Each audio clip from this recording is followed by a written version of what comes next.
in depth into it. So the important thing to realize with all these functional groups is they all have certain molecules that are bound to typically carbon. Not always the case. Some of them you'll have, it could be an amino group, it could be a methyl group. So where they come up with all these names is kind of just, it's at random, really. Some of them do have kind of just like they have like a root word that comes into it. So like, if, let's just say we're talking about carbonyl, right? So a carbonyl is going to be a carbon double bonded to an oxygen, right? The carb, right? That will basically signify that carbon, and then onyl will basically describe the double bond to the oxygen. So how you know the difference, you can't really tell based off the name. It's basically just writing those functional groups out and associating them with the name and just memorizing it. I mean, there's no other way around it. At least that's not how I learned it for organic chemistry. We just needed to know the stuff, just like rote memorization. And then we had to know it for basically the following semester as well of organic chem.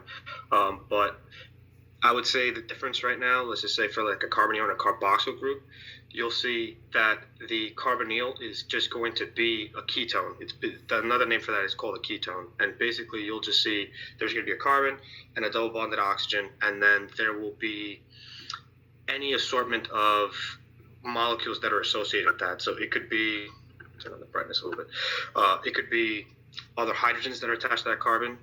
It could be another carbon that attached to it. It could be a nitrogen that then bumps off into something else, and now you have an amide.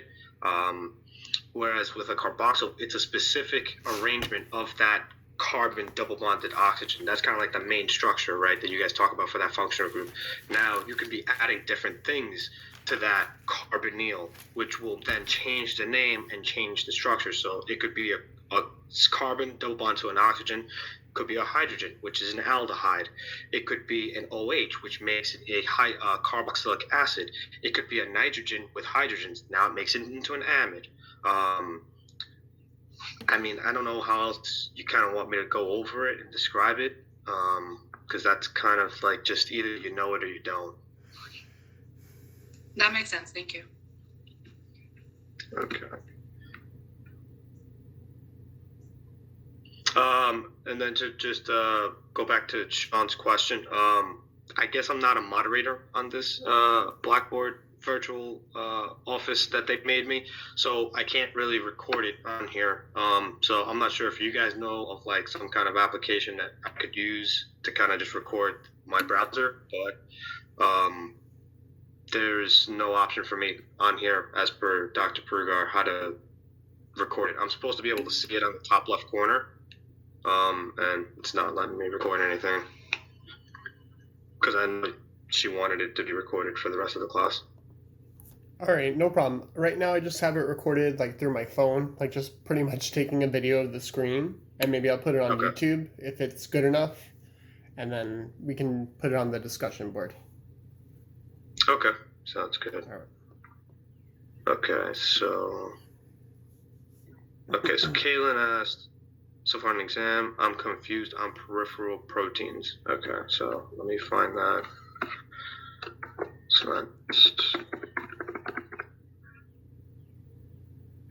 Okay, so basically the peripheral proteins, these are membrane proteins, right? So you have different types of membrane proteins, right? So the ones that you guys know of, right? You know, transmembrane proteins, right? So these are going to be the ones that are going to be basically attached in the inside of the membrane. So it'll be touching both sides, both the intercellular fluid and also the extracellular fluid. So the special components of that would be, obviously, you're going to have the hydrophobic portions of it, right, that are going to be hydrocarbons, very hydrophobic lipids. They're basically going to be nonpolar, right, dissolved in between the plasma membrane, right, because the inner portion of the plasma membrane doesn't like water, so it's going to be pointing inwards. The outer portion, which you have cytoplasm fluid, right, inner and outer cellular fluid, you're going to have a lot of polar fluid, right? Basically water, but there's a whole bunch of other stuff inside of it. the peripheral membrane protein that you're asking about specifically typically is on inside. So it's on the inside of the surface of the cell. And basically, that acts as kind of like a signaling molecule where it's kind of just like attached. And then if you need it to send a signal down to something else, it'll detach and then go and then interact with whatever molecule it needs to interact with. But typically, any type of protein that you talk about, it's usually being used as a messenger. You're trying to cause some sort of cascade effect in order to cause either DNA to change so that it can cause some sort of expression for a certain gene, or you're causing other proteins to turn on and off. You're causing either a phosphorylation of something or dephosphorylation of something, and that happens through other molecules called kinases. But that's typically what the peripheral membrane proteins, basically, its purpose is. I hope that answers your question. Okay, let's see. Yeah, I think Rob just kind of posted, his way of kind of how he memorizes the functional groups. But yeah, overall, however you guys can try to memorize it. Rob, brings up a great point. Mnemonics. That's one of the easiest ways to kind of try to hold on to some of this information, because I know you guys are going through a lot of information in a very short period of time. So I know mnemonics. I have a couple of them for the DNA, the nitrogenous bases. One of them is it's in order to remember like the purines, right?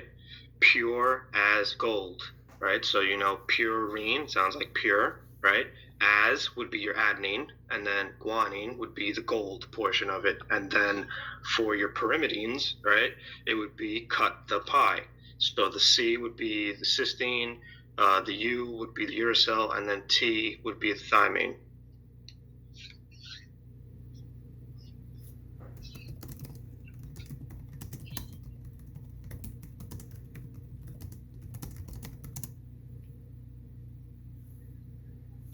Yeah, so basically, one of the main differences between DNA and RNA is the actual root word. So, right, so deoxyribonucleic acid, whereas ribonucleic acid, right, there's that deoxy, right? That's the difference between the DNA and the RNA. That main difference is there will be an OH group missing in DNA structure. I believe it's by the 5' carbon. Let's see, where is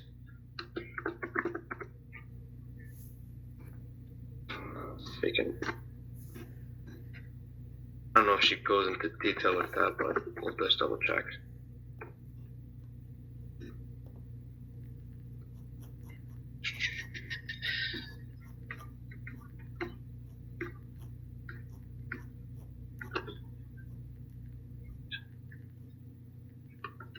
Yeah, I believe it's the 5'.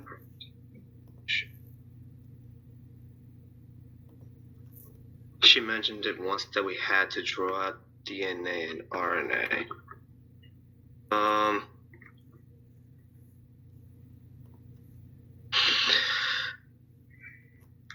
Did she also expect you guys to kind of know how all of the nucleotides look like? Not nucleotides, the nitrogenous base, or no?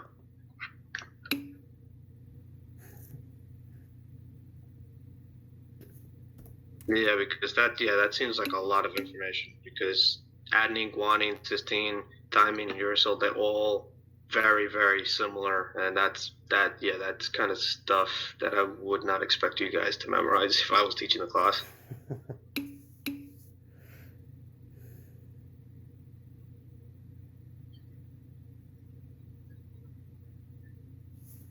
So that basically that kind of speaks to. Yeah, so that kind of just speaks to the actual positioning of you have a 3' and a 5' area. So they're just talking about in relation to where it's starting, and where the carbon's located, and then where the phosphodiester bond is basically linking, right? So she talks about the phosphodiester bonds. That's kind of just the backbone of what keeps the structure. There's also a lot of hydrogen bonds that take place in the middle of DNA, right? So it looks like a ladder when it's going circular, kind of like a spiral circular staircase. The reason why they're talking about the 3' and 5' is in order to maximize the amount of hydrogen bonds that you have in between the two strands, they have to be anti-parallel. So that means that if this is 5 prime and 3 prime, then the following strand has to be opposite that if they in order to maximize those hydrogen bonds. So if 5 prime's here, that means 5 prime will be here on the opposite strand, and then 3 prime will be here, and 3 prime will be here. And then that's kind of how you unravel DNA, and then you'll go into like its DNA synthesis, which kind of goes into genetics, but basically it'll allow certain proteins to basically go in and then actually start replicating that strand and then allowing it to go back. If it wasn't parallel and it was just 5 prime, 5 prime, 3 prime, 3 prime, then you wouldn't have. Correct. Yeah. So those helixes, they basically happen because there's a certain protein that causes it. I believe I think it's topoisomerase. I believe it might be one of those proteins which basically causes that helical structure to occur. But that's the reason why you see that there's one that's 5 prime here, but then you see the other one's like 5 prime over here. It's anti-parallel. So I believe it allows 3 hydrogen bonds as opposed to 2, because of the anti-parallel versus parallel. So Hi, this is Rob Edelstein. Can I just ask a question about that 5 prime and 3 prime thing? Yeah, sure. So the phosphate group is attached to the 5 prime carbon, right? And that's not changing. Because I'm kind of looking at the diagram, but I think this is like the millionth time that I've looked at it, and I think I'm just understanding now. Like I thought that the phosphate group was attached to the 5 prime carbon on one strand and the 3 prime carbon on the like opposite strand. But now I'm looking at it, and I think it's actually the phosphate group is always attached to the 5 prime. So when they say like 5 prime, 3 prime, they literally just mean that like one is flipped upside down.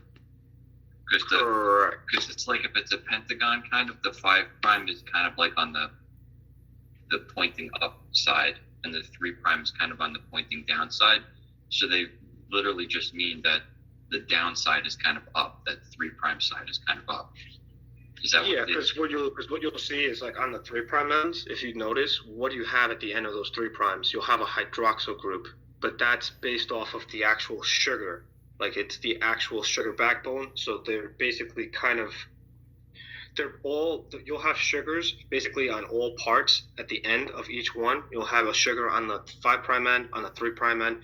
But the difference is that you'll see that their orientation on how the phosphates kind of facing, they're kind of like facing opposite of each other. So the phosphates will be pointing on the 5 prime, they'll be kind of pointing up. But let's just say if you had like a phosphate group that was pointing in the 3 prime position, it'll be kind of pointing outwards into a different direction. But really, you're always going to have a phosphate that's going to be connected from the 5 prime to the 3 prime end. That's just how the structure is, that's just how the orientation is. But in order to maximize the amount of hydrogen bonds that you can take place, the reason why we want to maximize the hydrogen bonds, right? Because I keep talking about this hydrogen bond, is those hydrogen bonds add to the structural integrity of DNA. DNA is a very important thing, right? That's basically our blueprint for how we code for proteins. Without that, we are pretty much SOL. So something so important like that we need to storage and keep so we can use at any time for the cellular demands and building things and whatever we need for our cellular processes, we want to make sure that structure is as stable as possible. And one of the ways to maximize that is we have hydrogen bonds in the center of DNA. And there's also other things too. You'll have disulfide bonds and ionic interactions and all of the stuff, but hydrogen bonds is one of the big main ones. Van der Waals forces as well plays a big role in the structural integrity, but that's the main reason why. So, I'm sorry, it's Rob Edelstein again. Yeah. So on a DNA molecule, this backbone, this sugar phosphate backbone, it's like it goes from the 5 prime to a sugar, and then the sugar to the 3 prime of the next. Wait a minute. The 5 prime of the sugar connects to the phosphate group, and then that same phosphate group attaches to the 4 prime of the next sugar. Yeah, maybe I'm getting too confused again. I'm kind of looking at this at like just a image of it and trying to figure out. So it's the phosphate group is connecting 2 deoxyriboses, at different carbons. Yeah, so this is what's going to happen, right? So I think I know what you're talking about. So you're talking about you're going to have a phosphate, right? And let's just say we're starting from the 5 prime. It's going to bind, right? Because we have that sugar. So there's the oxygen, and then it's basically, the 1, 2, 3, 4. So it's kind of like pentagon shape, right? So that phosphate is going to bind to the 4 prime carbon, right? Because if you take a look at the oxygen, and then you have your carbon here, carbon here, carbon here, carbon here, right? And then you have the lines, makes it all. If I'm starting from here, it's probably going to be flipped for you on the camera. 1 prime, 2 prime, 3 prime, 4 prime. 5 would be because there's a methyl hanging off of that, which basically is going to, well, not a methyl, it'll be a hydroxyl. That's basically what you'll see. But it's basically the connecting point for that phosphodiester bond. The next phosphate that you're talking about is going to bind to the 3 prime. So that also goes back to what I was saying earlier. Remember that difference between deoxyribonucleic and ribonucleic is the 3 prime carbon. So now that phosphate will bind and make a phosphodiester bond with the first 5 prime, right? Because we're starting at 5 prime, that 3 prime carbon, and then it's going to bind again to the 5 prime where it's the OH of the next sugar, and then it'll keep repeating and keep repeating. That's basically where it's going. That's where they get the 5 prime to 3 prime, 5 prime to 3 prime. Does that make sense? Or are you so confused? No, it makes sense. I think it makes sense. I think 5 prime to 3 prime. I think it's literally what they're. I think I'm thinking about it too much. I think it's just literally it is whatever it is, like the structure, the sugar, phosphate. Like and whenever they're telling the other side is literally just flipped. Yeah, whenever they're telling you 5 prime to 3 prime, that's telling you where the phosphodiester bond in relation to the actual carbon is located. Because the 1 prime, 2 prime, 3 prime, 4 prime, 5 prime, that's talking about the actual numbering of the carbons. That's something that just takes place in organic chemistry. They don't really explain that to you in biology. But that's where they're getting this, like, oh, what does 5 prime mean?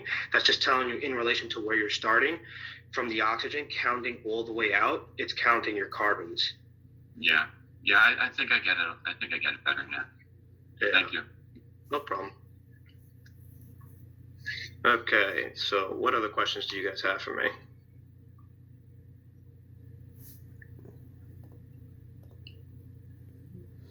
Can you explain the relationship between hydrogen, carbons, and energy a bit? Okay, that's what Kaylin asked. Okay, what do you mean by that? Can you elaborate a little more?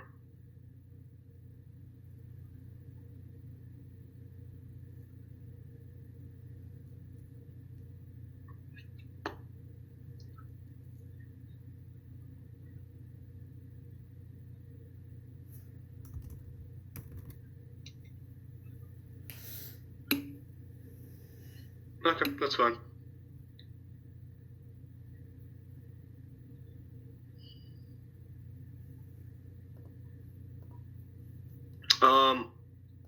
Yes. It doesn't always have to be combusted, though. Combustion is a specific chemical reaction that you're talking about, where you're using oxygen and carbons and you're oxidizing them for energy. But it could be any type of reaction where you're breaking a bond is you're going to release energy, because there's potential energy stored in between 2 bonds, and when you break that energy gets released. Because due to the laws of thermodynamics, you can't create nor destroy energy. You can only convert it from one form to another. So typically when you break a bond, it's released into forms of heat and other things.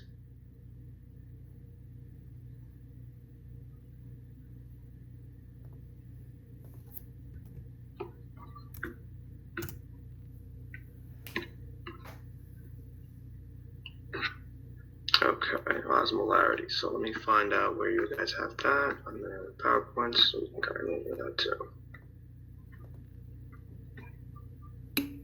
Do you know where what PowerPoint it was on? Hold on.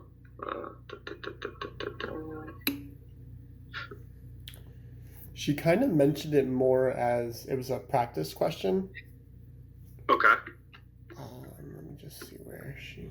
So you guys didn't have this as kind of like as an actual like slide? Yeah, I think it was just in the book because she said 90% comes from her PowerPoint, and then I guess the 10% would come from the book. Okay, So let me gotcha. just pull Okay. up the question.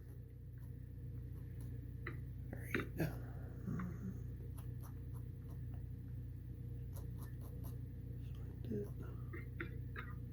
Okay, so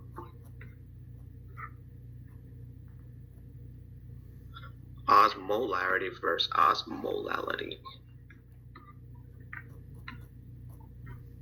Well, I can tell you what osmolarity is. I would have to probably brush up on osmolality because that's been a while since I've gone over that in chemistry.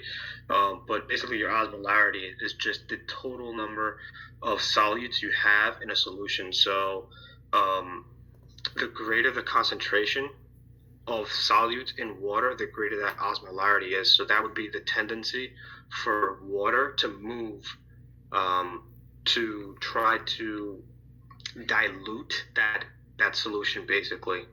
I think molality would be talking about the actual number of particles, maybe in per weight as opposed to per solution. Let me see. Osmolarity refers to number of particles. Per liter of solution. Yeah, so osmolarity is talking about your concentration in terms of volume in water or in a solution. Molality, we're talking about your concentration of particles per kilogram. So it's talking about it in weight.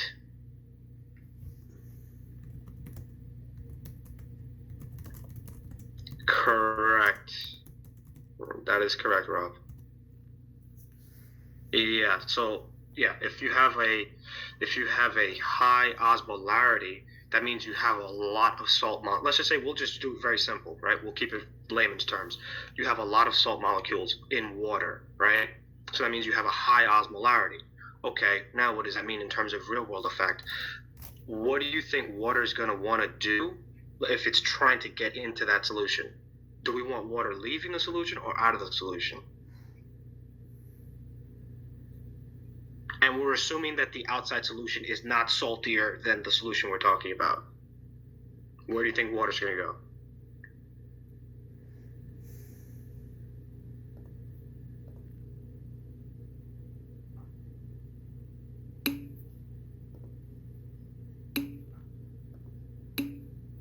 I'll say the question over again. Okay, so we have basically a graduated cylinder. We have a lot of salt in that solution that's mixed with water.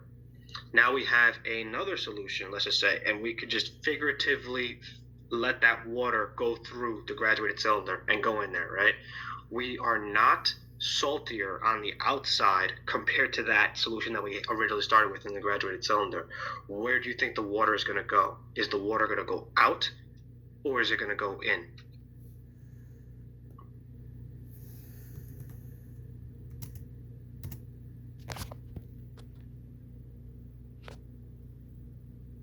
What does somebody else think? So far, 2 people said out.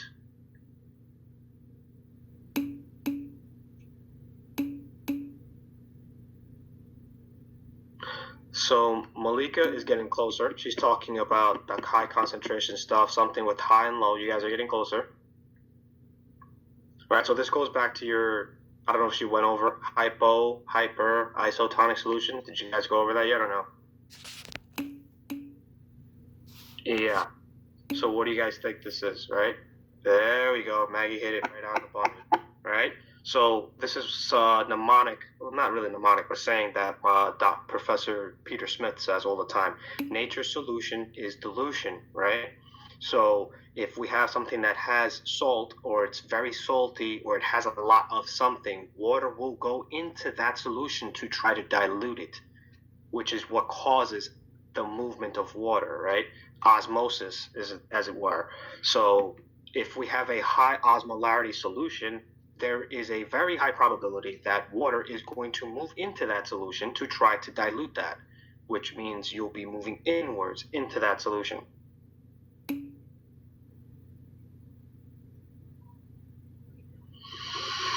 Yes and no. You're kind of making an analogy, but they're kind of two completely separate things. But I kind of get where you're trying to make that relationship. But you're I guess you can kind of just say it into homeostasis. It really just is, you're just having an equal amount of movement where you have an equal concentration from one area to another. That doesn't mean, let's just say if you have the water goes in, right, and it dilutes it to as much as it is on the outside dilute, right? That doesn't mean that the water stops moving. The water will consistently keep moving in and out between that membrane, let's just say, even if they're both the same concentration. It would just be an isotonic solution, but that doesn't mean that the water just stops once you kind of both are at the same concentration of salt, let's just say. But if they're both equal, that just means now they're both going to be moving and exchanging water molecules at the same rate. But yeah, that's where I was going with that kind of question. I was kind of covering the hypo, hyper, and isotonic, and then going over osmolarity.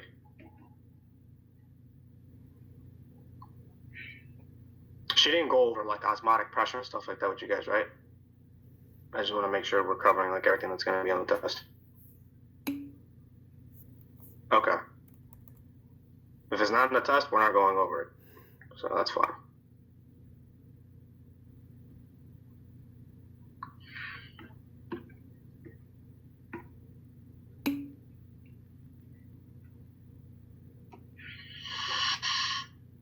Yes, so osmotic pressure is basically, so we just talked about how we have a movement of water from one concentration, right? So it's going from low to high for the water to kind of dilute that, right? Nature's solution is dilution. So osmotic pressure is the pressure needed to stop water from going in to try to dilute that. That's basically what the osmotic pressure is. It's kind of like the back pressure to try to prevent osmosis from occurring.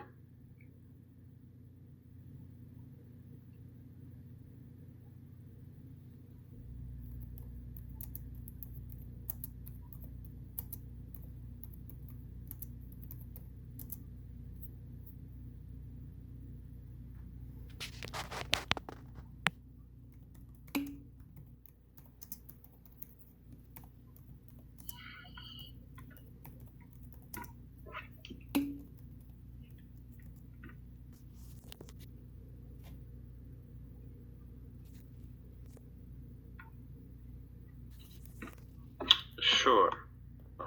Let's see.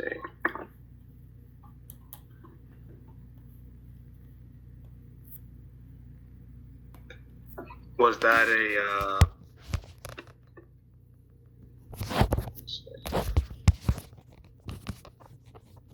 for I believe cell structure should be on your test, Rob. Like you're talking about like the cytoskeleton, the membranes, Golgi apparatus. Yeah, yes. So she did say that the PowerPoint on cell structure was going to be on the test as well. She said anything from that was fair game. So I think we have like 3 PowerPoints altogether on everything that's on the test. Yeah, because cell structure is that's a big topic for her. She likes to ask a lot of questions on cellular structure, homeostasis, macromolecule cell structure. Yeah, that seems like stuff that she would be putting on the test. Definitely cell structure, without a doubt. She's going to be talking about a lot of those organelles in eukaryotic cells. So she's going to be probably asking you questions about the Golgi apparatus or the Golgi complex. She's going to talk about the endoplasmic reticulum, the smooth and the rough. She's going to talk about membrane proteins, transmembrane proteins, peripheral proteins, glycoproteins, glycolipids, nucleus, all that stuff. Okay, but I'm going to go back to Sean's question. So you go over the effector receptor control system.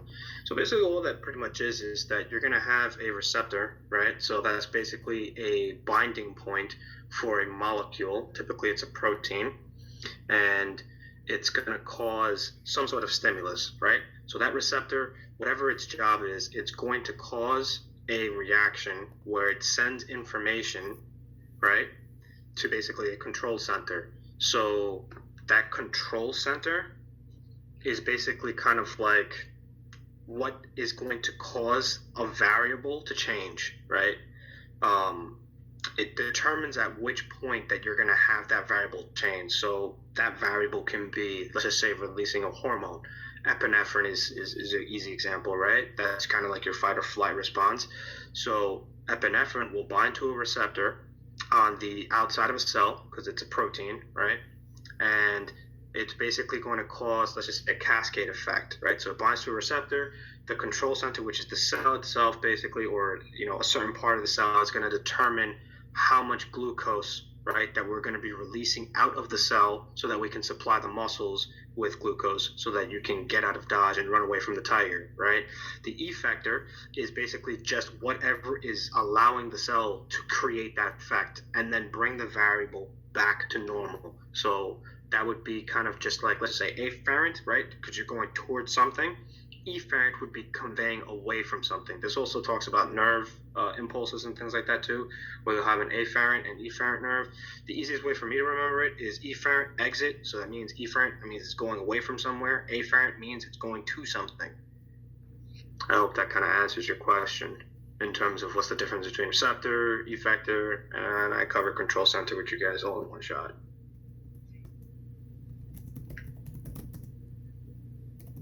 Because an easier way for you to remember with like control center is basically just controlling that variable or whatever it is that you're trying to change, and then that control center will kind of it will basically evaluate what the receptor is trying to tell it to do.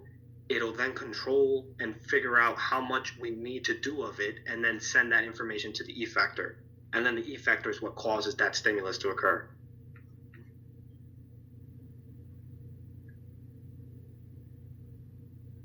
So I think that answers Sean's and Malika's question right there.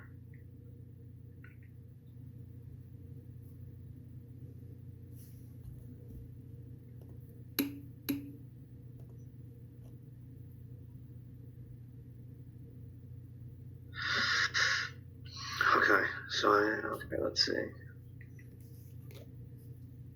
Okay, I guess I'll wait for Kaylin to come back because she said she wanted to go over protein structures. Let's see.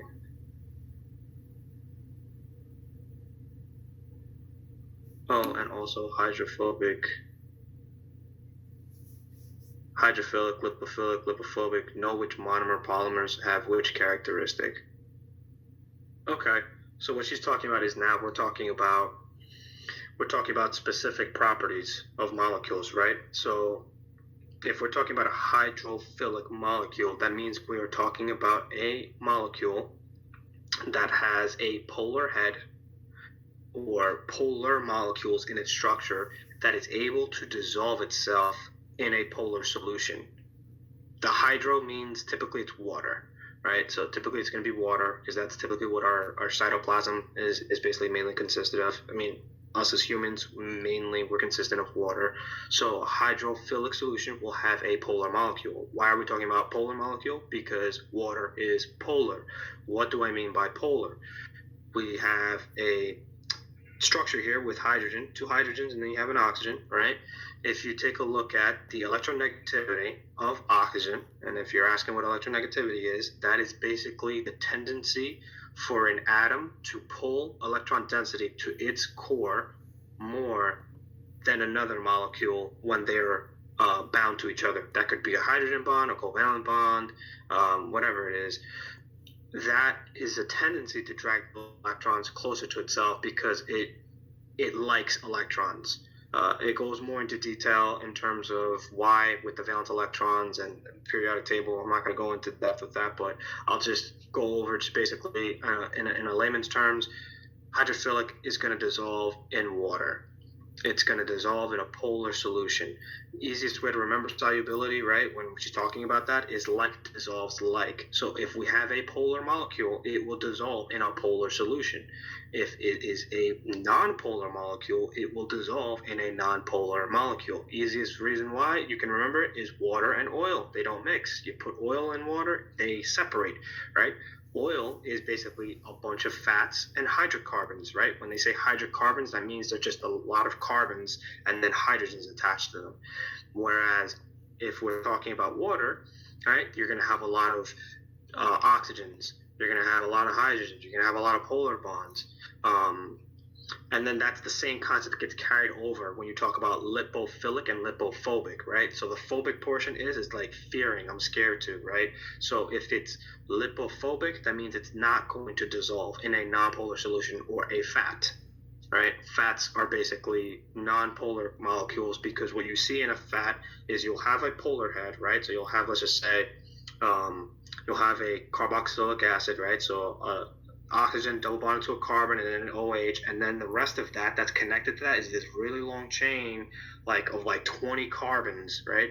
And then there's a bunch of hydrogens attached to it. Those are nonpolar. Why? Because carbon and hydrogen don't have any difference in terms of who wants the electrons more than the other, which is why it's nonpolar. So polar you can think of as like a north pole and a south pole, right? So with that double bonded O in that carbon, you'll have a partially positive carbon, and then you'll have a partially negative oxygen, because oxygen is dragging those electrons, that density, closer to its core because he really wants electrons. So he's basically bullying that other atom. Whereas if you see, let's just say, nonpolar, you don't see any difference. It's kind of just like, okay, cool, we're exchanging electrons and that's it. I don't really want the electrons more than you. We're just doing this exchange because we have to. So when she talks about like monomer, by the way, also, if she's talking about monomers, now she's talking about which molecules, like out of carbohydrates, proteins, and lipids would have those characteristics. So I guess I'll ask you guys those questions now. So if we're talking about a carbohydrate, what would its characteristics be? Would it be hydrophilic or hydrophobic? And would it be lipophilic or lipophobic for a carbohydrate?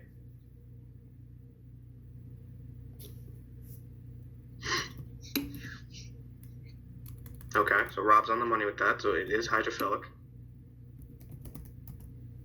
Yep, that's right.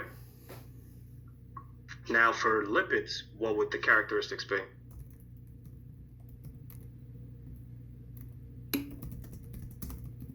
Okay, lipophilic. And then would it be hydrophobic or hydro? Yep. Nope, Sean's good. Yep. And then if we're talking about a protein, now what would the properties be of a protein?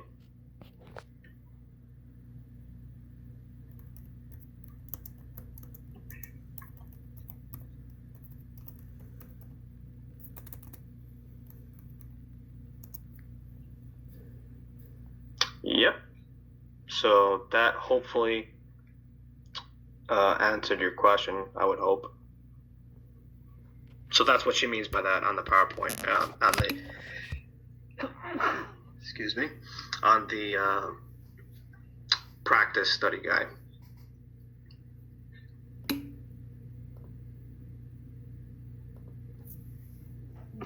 Are lipids the only main macromolecule that are lipophilic? To my knowledge, yes.